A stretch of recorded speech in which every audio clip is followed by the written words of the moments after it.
बिस्मिल्लाहिर्रहमानिर्रहीम अस्सलाम वालेकुम। आज हम first year math chapter 3 exercise 3.1 question number 7 solve करेंगे, जिसमें कहा गया है इफ ए मैट्रिक्स हमें दी गई है जो कि 2/3 है, मीन के 2 रोज हैं और 3 कॉलम्स हैं, एंड बी मैट्रिक्स दी गई है वो भी 2/3 है, मीन के 2 रोज हैं उसमें भी और 3 कॉलम्स हैं, और कहा गया है शो दैट जाहिर करें कि यहाँ दिखाएं लैम्डा ए प्लस बी इक्वल होता है लैम्डा ए प्लस लैम्डा बी, मीन के लैम्डा को अगर बाद में मल्टीप्लाई किया जाए, पहले ए और बी को प्लस कर लिया जाए, या पहले लैम्डा को ए और बी के साथ मल्टीप्लाई करके प्लस किया जाए तो आंसर्स इक्वल आता है। तो ये हमने साबित करना है, दिखाना है, प्रूफ करना है, जाहिर करना है, कुछ भी कह सकते हैं आप। तो सोल्यूशन में सबसे पहले हम ए मैट्रिक्स को लिख लेते हैं, जो जिसमें एंट्रीज कहा गया है ए आई जे जो है वो 2/3 है, इनका 2 रोज और 3 कॉलम्स। तो हमने सबसे पहले 2 रोज के हिसाब से A11 लिख लिया है, इनके फर्स्ट रो और फर्स्ट कॉलम, A21 लिख लिया है सेकंड रो और फर्स्ट कॉलम, इस तरह से A12 फर्स्ट रो और second column, A22 second row second column, A13 first row third column, A23 second row और थर्ड कॉलम। तो इस तरह से हमने ये एंट्रीज लिख दी हैं। और अब सेकंड बी मैट्रिक्स भी लिख रहे हैं जी, वो भी 2/3 है, तो इसमें B11 मीन के फर्स्ट रो और फर्स्ट कॉलम, और B21 second row first column,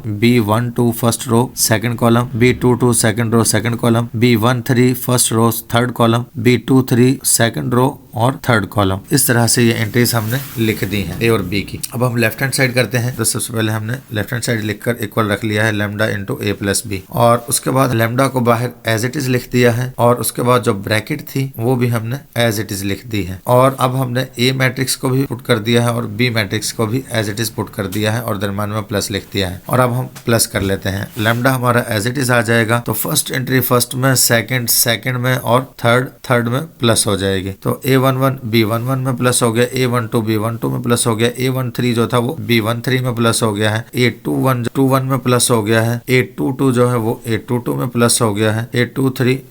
A23 में प्लस हो गया है। तो आप देख सकते हैं A21 B21, A22 B22, A23 B23 आ गया है। उसके बाद हम नेक्स्ट मजीद सिंप्लीफाई करेंगे, तो हम देखते हैं कि अब लैम्डा को हम तमाम एंट्रीज के साथ अलग-अलग मल्टीप्लाई करवा सकते हैं। तो हमने तमाम एंट्रीज के साथ लैम्डा को मल्टीप्लाई करवा दिया अलग-अलग, क्योंकि तमाम एंट्रीज के साथ लैम्डा आ चुका है, आप ये देख सकते हैं। उसके बाद हमने लैम्डा, क्योंकि ब्रैकेट में लिखा, हम 2 एंट्रीज थी जो ऐड हो रही थी, तो दोनों को हमने ब्रैकेट में लिख दिया था। अब हम नेक्स्ट स्टेप में लैम्डा को ब्रैकेट के अंदर तमाम से मल्टीप्लाई कर देते हैं। A11 से भी लैम्डा मल्टीप्लाई हो चुका है, B11 से भी, मीन के दोनों के साथ अलग-अलग। सेकंड एंट्री में भी दोनों के साथ अलग-अलग हो चुका है, थर्ड एंट्री में भी दोनों के साथ अलग-अलग, फोर्थ में भी दोनों के साथ अलग-अलग, और फिफ्थ में भी दोनों के साथ अलग-अलग हो चुका है, और इस तरह से 6 में भी दोनों के साथ अलग-अलग हो चुका है। अब उसके बाद हम ये देख सकते हैं कि जो फर्स्ट एंट्रीज हैं, अगर हम 2 मैट्रिक्स को प्लस करें तो first entry plus second entry होती है, तो फर्स्ट एंट्रीज जो है फर्स्ट मैट्रिक्स की हो सकती हैं, और सेकंड जो एंट्रीज हैं वो सेकंड मैट्रिक्स की हो सकती हैं। इसलिए हम फर्स्ट एंट्रीज हैं उनको हम अलग कर एक मैट्रिक्स बना लेते हैं, और दरम्यान में प्लस लिखकर जो सेकंड एंट्रीज हैं उन तमाम को हम एक मैट्रिक्स में बाद में लिखकर और उनको अलग से लिख देते हैं, दरम्यान में प्लस लिखते हुए। उसके बाद हम फर्स्ट जो मैट्रिक्स है उसमें से भी लैम्डा को कॉमन ले लेते हैं, जो सेकंड मैट्रिक्स है उसमें से भी लैम्डा को कॉमन ले लेते हैं। तो अब हम देखते हैं कि जो फर्स्ट मैट्रिक्स थी हमारी वो ए मैट्रिक्स बन चुकी है, उसकी जगह पर हम ए पुट कर देंगे लैम्डा एज इट इज, और जो सेकंड मैट्रिक्स थी हमारी वो बी मैट्रिक्स बन चुकी है, इसलिए उसकी जगह पर बी पुट कर देंगे और लैम्डा एज इट इज आ जाएगा। तो इस तरह से हम देख सकते हैं कि लैम्डा ए प्लस लैम्डा बी आ चुका है, जो कि राइट हैंड साइड है, और ये प्रूफ हो चुका है कि लेफ्ट हैंड साइड इक्वल है राइट हैंड साइड के, जैसा कि उन्होंने क्वेश्चन में पूछा था वो हमने बता दिया है। इसके साथ ही क्वेश्चन नंबर 7 हमारा कंप्लीट हो चुका है। मिलता है नेक्स्ट वीडियो में, तब तक के लिए अल्लाह हाफिज।